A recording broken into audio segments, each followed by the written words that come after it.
I don't believe so because this is not consistent with the profile of something that would be natural. Just past midnight on September 1976, the Iranian capital was quiet, its night sky cloudless, stars scattered like pinpricks over the dark city. But that silence shattered when police stations began receiving calls from terrified residents. Above, Tehran, something brilliant, far brighter than any star, hovered, unmoving, yet impossibly intense. From the control tower at Mehrabad International Airport, the object was visible too, so radiant that flight controllers thought it might be a crashing plane. But it wasn't falling. It was just there, silent, still. And then suddenly it moved, at speeds no human craft could match. Within hours, 2 Iranian Air Force pilots were ordered to intercept, but as they closed in, their onboard systems failed without warning. Radar gone, weapons disabled. And just as suddenly, everything returned when they pulled away. One pilot later reported an intense, blinding light breaking off from the main object and descending toward the ground before rejoining the craft above. What was powerful enough to knock out weapons systems mid-flight? Why did trained military personnel describe the object as responsive, even intelligent? To uncover what really happened that night over Tehran and why governments quietly buried the reports, we need to follow the exact path of the pilots and the chilling evidence that still remains.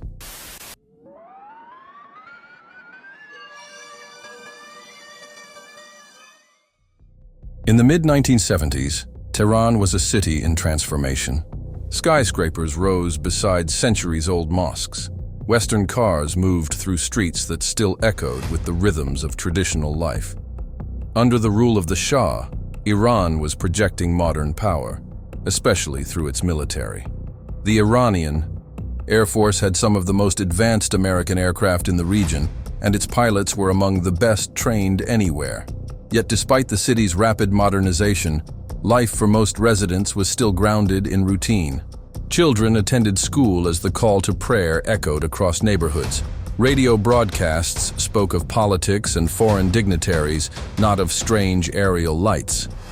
The skies above Tehran were seen as secure, watched over by trained men and powerful machines. One of those men was Major Parviz Jafari, a seasoned fighter pilot known for his calm under pressure. In the air, he was precise, confident, and deeply respected. That night, he was called into action alongside Lieutenant Yadi Nazeri, a younger but equally capable pilot, after reports flooded in from both civilians and the control tower at Mehrabad International Airport. In the days before the incident, there had already been quiet murmurings. Residents in the northern suburbs had seen a bright object, hanging silently above the city's edge. It wasn't just one person. A pattern began to emerge.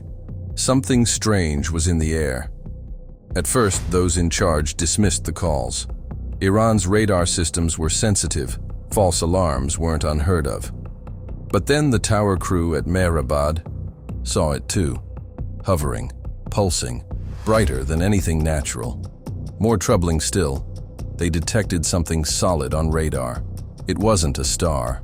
It wasn't Venus. And it wasn't one of their own. Despite the unease, there was no formal panic. Tehran had hosted Cold War tensions before. But this was different. There was no warning, no communication, no clear intent, only light, silence, and something that shouldn't have been there. That night, a simple decision was made: intercept the unknown. What those pilots encountered in the sky would not only challenge their understanding of aviation, it would trigger one of the most perplexing and well-documented aerial encounters in history. In the early hours of a quiet Tehran night, the calm above the city broke apart. From rooftops and courtyards, civilians looked up at a brilliant, unmoving light, too large and too intense to be a star, too still to be an aircraft. At Mehrabad Airport, air traffic controllers watched the same object, visibly glowing and confirmed on radar. And that was enough. Lieutenant Yadi Nazeri was the first to respond, launching in an F-4 Phantom jet to intercept the unknown. At first, all seemed normal. But as he approached visual range, something inexplicable happened. His communications went silent. Instrument panels began to fail.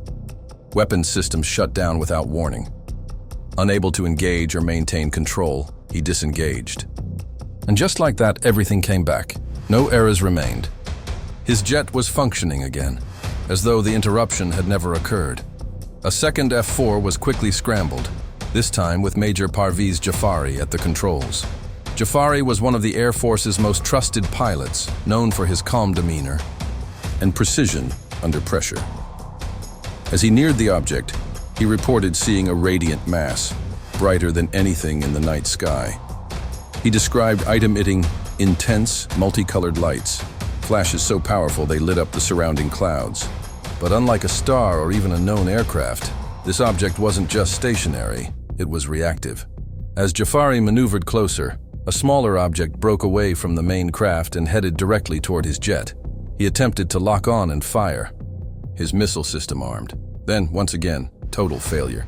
His radar shut off. His weapons controls froze. For a few seconds, the jet was effectively paralyzed. Only when he pulled back did everything suddenly reboot, but it wasn't over. A second orb descended rapidly toward the ground, observed by both Jafari and ground control. It wasn't falling. It was descending deliberately, almost like it had a destination. Jafari watched as it landed, or hovered, near the ground, emitting a strange glow. Then, in a maneuver that defied logic, the object rejoined the primary craft in the sky. Civilian. Airliners in the area also witnessed the event. One crew radioed in to confirm visual contact with a large, bright object far above their flight path. Radar teams, commercial and military, corroborated the presence of something in Theskis that night. Something solid, visible, and beyond any known aircraft capabilities. Eventually, the craft accelerated to incredible speeds and disappeared without a trace. The sky went dark again. But the questions remained. When Jafari and Nazeri returned, they were visibly shaken. These weren't rookies misidentified stars. These were experienced military pilots whose jets had been disabled mid-air, whose instruments had failed precisely when needed most, and whose reports were so credible they were sent directly to the United States. The U.S. Defense Intelligence Agency later called the Tehran case a classic of its kind. Multiple eyewitnesses, ground and air radar, electromagnetic interference, physical effects, no natural explanation. But one question hung heavier than all the rest. What kind of intelligence could move with such precision, disable our defenses, and vanish at will? That answer would be sought in the investigations that followed, and in the silence that grew around them. What followed the aerial encounter over Tehran was a flurry of reports, internal briefings, and one of the most quietly acknowledged investigations in Cold War-era aviation history. Despite the extraordinary nature of the event, public coverage within Iran remained limited. Official statements were cautious, often avoiding the term UFO entirely. There were no press conferences, no major headlines, just rumors spreading through the Air Force ranks and scattered mentions among the population. Behind the scenes, however, authorities took it seriously. The Iranian Air Force debriefed both Major Parviz Jafari and Lieutenant Yadi Nazeri in detail. Their statements were consistent. Both had experienced unexplained electromagnetic interference, observed multiple maneuvering objects, and failed to identify the craft by any known means. What made their accounts especially credible was the corroboration from radar operators at Mehrabad, as well as civilian pilots in nearby airspace. The object wasn't just seen, it was tracked. Still, physical evidence remained elusive. There were no crash sites, no recovered materials. The smaller orb that reportedly descended toward the ground left no trace. A search of the area produced no visible disturbance. But for many investigators, the absence of debris didn't negate the seriousness of the encounter. Instead, it added to the case's strangeness. There were, however, contradictions. While the EEC, 2 F-4 crews reported distinct maneuvering objects and complete systems failures, some skeptics questioned whether these malfunctions could have stemmed from equipment flaws. After all, the F-4 Phantom was known for its aging electronic systems. Others proposed more terrestrial explanations, perhaps a misidentified satellite, atmospheric phenomena, or even psychological misperception under stress.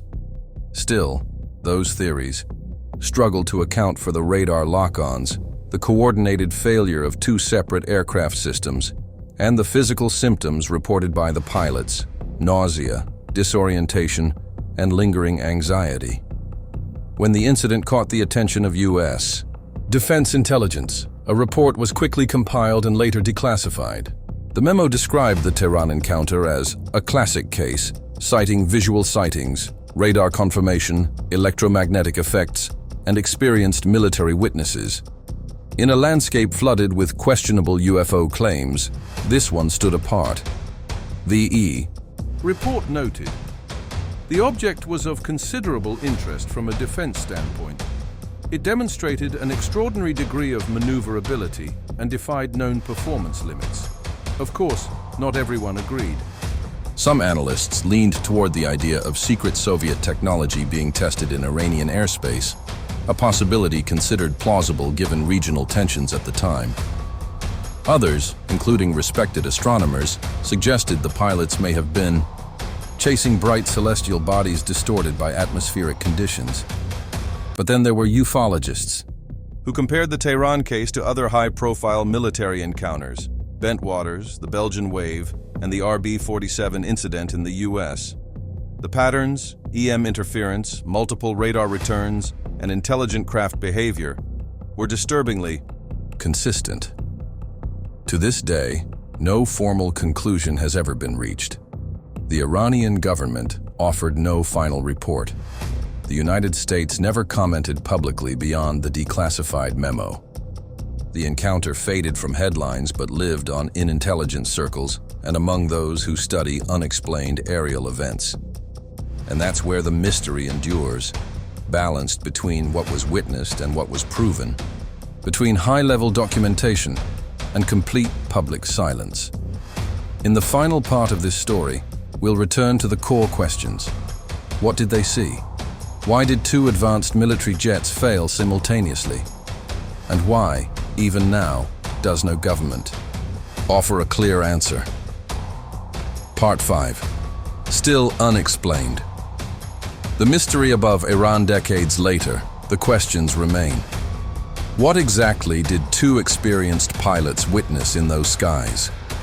Why did two separate jets, among the most advanced in the region, suffer sudden system failures only when nearing the object and recover the moment they pulled away? And how could multiple sources, radar operators, civilian crews, military command, describe something so consistent yet still leave no physical trace? There was no wreckage, no official photographs, no follow-up by public institutions. Only the words of those who were there, and a classified report quietly archived by the U.S. government, labeling the event as one of the most credible UFO encounters. On record, Major Jafari never retracted his account. In interviews years later, his tone remained firm, if still puzzled. It wasn't a hallucination, he once said. It was there. It acted with intelligence, and we were powerless. Skeptics still point to mechanical error, misidentification, even psychological stress, but none have fully accounted for the electromagnetic disruptions, the multiple radar confirmations, or the structured maneuvering of the objects reported. Was it a test of foreign technology?